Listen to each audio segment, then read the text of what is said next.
ایک باحجاب لڑکی پارک میں سمندر کے کنارے بینچ پر پڑھنے میں مگن تھی۔ اتنے میں ایک شخص اس کے پاس آیا جو کہ واک کر رہا تھا اور السلام علیکم کہتے ہوئے بینچ کی دوسری طرف بیٹھ گیا۔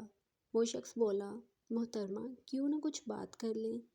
سنا ہے اس طرح وقت بآسانی کٹ جاتا ہے اور ساحل پر بیٹھ کر بات کرنے کا کچھ اپنا ہی مزہ ہے۔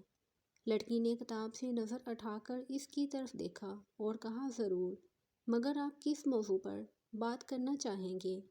اس شخص نے کہا، ہم بات کر سکتے ہیں کہ اسلام عورت کو پردے میں کیوں قید کرتا ہے، یا یہ کہ اسلام عورت کو مرد کے برابر وراثت کا حقدار کیوں نہیں مانتا؟ لڑکی نے دلچسپی سے کہا، ضرور، ماشاءاللہ آپ نے بہت دلچسپ ٹاپک پوچھا ہے، لیکن پہلے آپ میرے ایک سوال کا جواب دیجئے، اس کے بعد ہی بحث ممکن ہے۔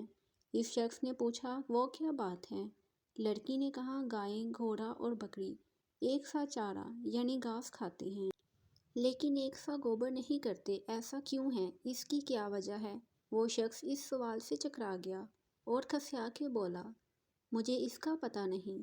اس پر لڑکی بولی، کیا آپ سمجھتے ہیں کہ آپ اللہ کے بنائے قوانین، پردہ، وراثت اور حلال و حرام پر بات کرنے کے اہل ہیں، جبکہ خبر آپ کو جانوروں کی غلاظت کی بھی نہیں؟ یہ کہہ کر لڑکی اپنی کتاب کی طرف متوجہ ہو گئی۔ یہ ہے ہمارے معاشرے کے لوگوں کی مثال۔ علم ہوتا نہیں، لیکن نہایت مہذب مفتی بن کر بنت ہوا کے ان باکس میں گھس کر بحث کرنا اولین فریضہ سمجھتے ہیں۔ ذرا نہیں، پورا سوچئے۔